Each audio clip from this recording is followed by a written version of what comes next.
a friend we have in Jesus. All our sins and griefs to bear.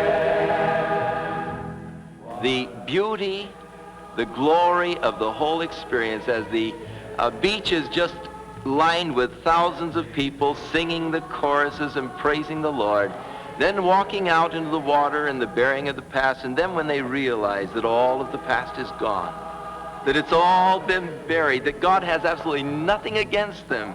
The slate is clean. It's a brand new life now with Jesus. And not only that, even as the Spirit descended upon Jesus after his baptism, their hearts are open and they just receive the power of God's Spirit to live that new life that the Lord wants them to live.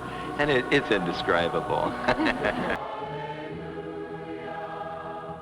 Keeper of the stars, Lord of time and space, I will live my life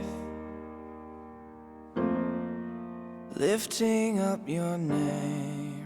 He really had this burden ahead of anyone else or before anyone else that I heard of, and Chuck opened up his heart, and the rest is history. I mean, it literally changed American history. Here is a man and a woman that for 17 years, nothing has happened to them. They've had it tough. And then all of a sudden, at God's divine time, God begins to use Chuck and Kay, and it becomes a world movement. The Lord just chose for this time to pour out his Spirit upon this troubled youth. And many, many thousands came to know Christ, during which was called the Jesus Movement by Life magazine, I think. And it was true, Jesus was moving. God was doing something special in the Jesus Movement. The Jesus Movement was bigger than Calvary Chapel, obviously. But God had such a unique role for Pastor Chuck and Calvary Chapel to play in that.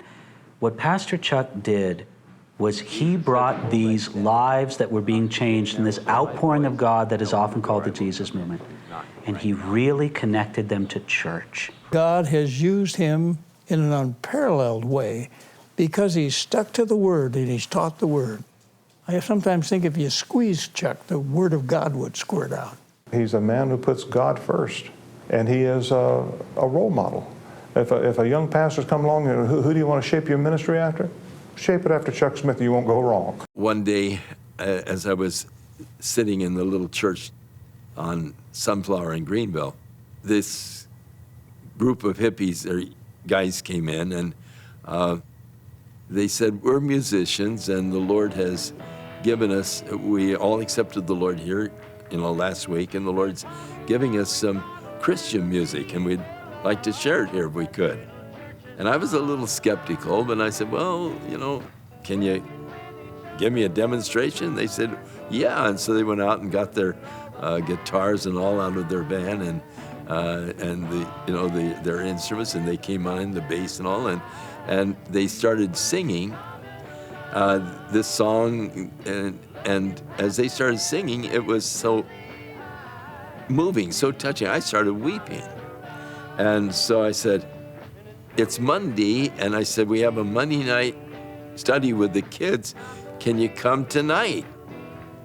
And they said, well, one of our lead guitarists is doing weekends in jail, but he gets out at noon, and so we can probably make it. He was doing a marijuana rap on weekends, and so they came that Monday night, and it was just electrifying. Long hair, short hair, some coats and ties, people finally coming around, looking past the hair, straight into the eyes, people finally coming around. It was the story of what was happening during this great movement among the young people.